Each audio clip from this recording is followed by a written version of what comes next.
بسم اللہ الرحمن الرحیم۔ السلام علیکم ورحمۃ اللہ وبرکاتہ۔ حضرت سلمان رضی اللہ تعالی عنہ کہتے ہیں کہ میں نے حضور اقدس صلی اللہ علیہ وسلم سے پوچھا کہ وہ 40 حدیث جن کے بارے میں یہ کہا گیا ہے کہ جو ان کو یاد کر لے جنت میں داخل ہوگا وہ کیا ہیں؟ حضور اکرم صلی اللہ علیہ وسلم نے ارشاد فرمایا، اللہ پر ایمان لائے، یعنی اس کی ذات و صفات پر، اور آخرت کے دن پر، اور فرشتوں کے وجود پر، اور کتابوں پر، اور تمام انبیاء علیہم السلام پر، اور مرنے کے بعد دوبارہ زندگی پر، اور تقدیر پر کہ بھلا اور برا جو کچھ ہوتا ہے سب اللہ کی طرف سے ہے، اور گواہی دے تو اس امر کی کہ اللہ کے سوا کوئی معبود نہیں اور حضور اکرم صلی اللہ علیہ وسلم کے سچے رسول ہیں۔ ہر نماز کے وقت کامل وضو کر کے نماز کو قائم کرے۔ کامل وضو وہ کہلاتا ہے جس میں آداب و مستحبات کی رعایت رکھی گئی ہو، اور ہر نماز کے وقت اشارہ ہے اس بات کی طرف کہ نیا وضو ہر نماز کے لیے کرے، اگرچہ پہلے سے وضو ہو کہ یہ مستحب ہے، اور نماز کے قائم کرنے سے اس کے تمام سنن اور مستحبات کا اہتمام کرنا مراد ہے۔ چنانچہ دوسری روایت میں وارد ہے، ترجمہ یعنی جماعت میں صفوں کا ہموار کرنا کہ کسی قسم کی کجی یا درمیان میں خلا نہ رہے، یہ بھی نماز قائم کرنے کے مفہوم میں داخل ہے۔ زکوٰۃ ادا کرے اور رمضان کے روزے رکھے۔ اگر مال ہو تو حج کرے، یعنی اگر جانے کی قدرت رکھتا ہو تو حج بھی کرے، چونکہ اکثر معنی مال ہی ہوتا ہے اس لیے اس کو ذکر فرما دیا، ورنہ مقصود یہ ہے کہ حج کے شرائط پائے جاتے ہوں تو حج کرے۔ 12 رکعات سنت مؤکدہ روزانہ ادا کرے۔ اس کی تفصیل دوسری روایت میں اس طرح آئی ہے کہ صبح سے پہلے 2 رکعت، ظہر سے قبل 4 رکعت، ظہر کے بعد 2 رکعت، مغرب کے بعد 2 رکعت، اور عشاء کے بعد 2 رکعت، اور وتر کو کسی رات میں نہ چھوڑے، چونکہ وہ واجب ہیں اور اس کا اہتمام سنتوں سے زیادہ ہے، اس لیے اس کو تاکیدی لفظ سے ذکر فرمایا۔ اور اللہ کے ساتھ کسی کو شریک نہ کرے، اور والدین کی نافرمانی نہ کرے، اور ظلم سے یتیم کا مال نہ کھائے، یعنی اگر کسی وجہ سے یتیم کا مال کھانا جائز ہو، جیسا کہ بعض صورتوں میں ہوتا ہے تو مذائقہ نہیں، اور شراب نہ پیے، زنا نہ کرے، جھوٹی قسم نہ کھائے، جھوٹی گواہی نہ دے، خواہشات نفسانیہ پر عمل نہ کرے، مسلمان بھائی کی غیبت نہ کرے، عفیفہ عورت کو تہمت نہ لگائیں، اسی طرح عفیفہ مرد کو بھی، اپنے مسلمان بھائی سے کینہ نہ رکھے، لہو و لعب میں مشغول نہ ہو، تماشائیوں میں شریک نہ ہو، کسی پستہ قد کو عیب کی نیت سے ٹھگنا مت کہو، یعنی اگر کوئی عیب دار لفظ ایسا مشہور ہو گیا ہو کہ اس کے کہنے سے نہ عیب سمجھا جاتا ہو نہ عیب کی نیت سے کہا جاتا ہو، جیسا کہ کسی کا نام بدو پڑ جائے تو مذائقہ نہیں، لیکن طعن کی غرض سے کسی کو ایسا کہنا جائز نہیں۔ کسی کا مذاق مت اڑا، نہ مسلمانوں کے درمیان چغل خوری کر، اور ہر حال میں اللہ جل شانہ کی نعمتوں پر شکر ادا کر، بلا اور مصیبت پر صبر کر، اور اللہ کے عذاب سے بے خوف مت ہو، اعضاء و قطع تعلق مت کر بلکہ ان کے ساتھ صلہ رحمی کر، اللہ کے کسی مخلوق کو لعنت مت کر، سبحان اللہ، الحمدللہ، لا الہ الا اللہ، اللہ اکبر، ان الفاظ کا اکثر ورد رکھا کر، جمعہ اور عیدین میں حاضری مت چھوڑ، اور اس بات کا یقین رکھ کہ جو تکلیف و راحت تجھے پہنچی وہ مقدر میں تھی، جو ٹلنے والی نہ تھی، اور جو کچھ نہیں پہنچا وہ کسی طرح بھی پہنچنے والا نہ تھا، اور کلام اللہ شریف کی تلاوت کسی حال میں بھی مت چھوڑ۔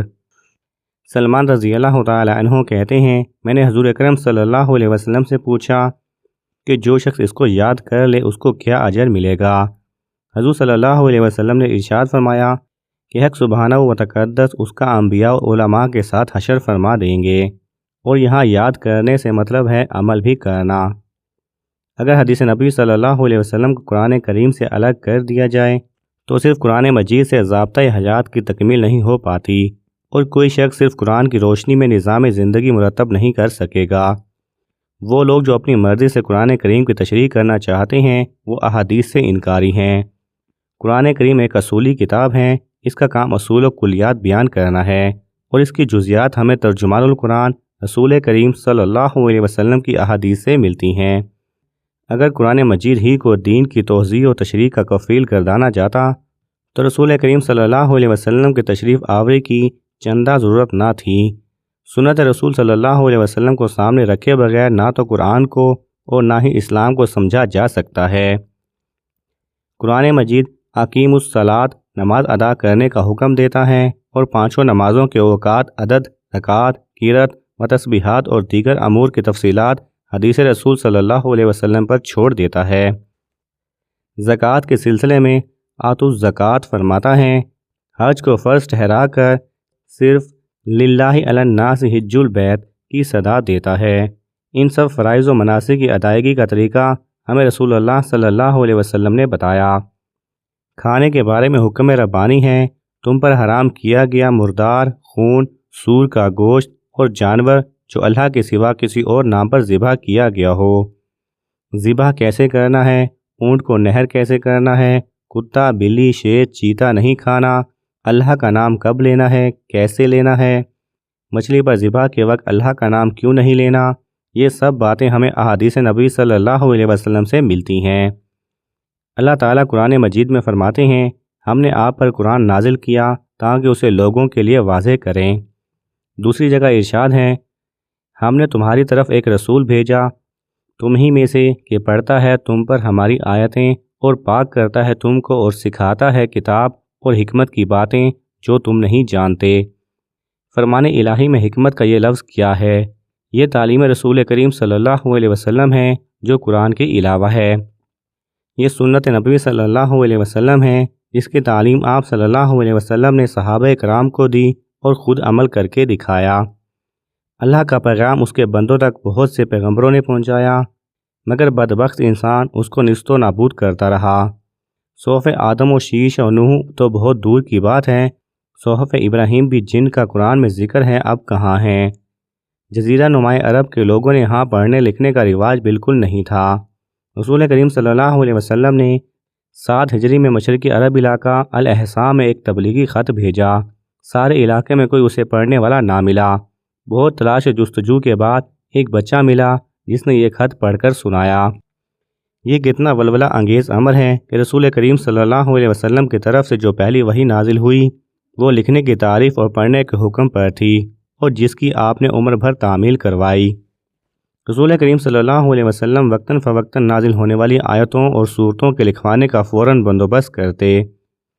کچھ لوگ مدینہ منورہ میں مسلمان ہوئے تو وہاں آپ نے ایک معلم سیدنا معصب بن عمیر رضی اللہ تعالی عنہ جو مقرری کہلاتے تھے قرآن اور دینیات کی تعلیم کے لیے بھیجا۔ مسجد نبوی کی تعمیر کے وقت ایک حصے میں یعنی صوفہ چبوترا بنایا۔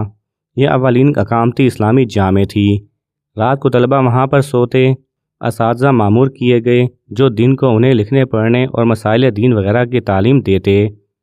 صرف قبیلہ تمیم سے تقریباً 70 طلبہ آئے جنہوں نے مدینہ میں رہ کر قرآن سیکھا اور دینی تعلیم حاصل کی۔ سب طالب علم اپنے اپنے علاقوں میں جا کر تبلیغ میں مصروف ہو گئے۔ جنگ بدر کے قیدیوں سے جو اچھا برتاؤ کیا گیا اس پر آدمی حیران رہ جانے پر مجبور ہو جاتا ہے۔ چنانچہ قیدیوں کی رہائی کا فدیہ یہ مقرر کیا گیا کہ جو قیدی پڑھنا لکھنا جانتا ہے وہ 10 مسلمان بچوں کو تعلیم دے۔ مشرک کو استاد بنانے کا جواز کوئی اتفاقی نہ تھا بلکہ تعلیم پھیلانے کے متعلق مستقل پیش رفت تھی۔ دعا ہے کہ اللہ سبحانہ و تعالی ہم سب کو عمل کرنے کی توفیق عطا فرمائے، آمین۔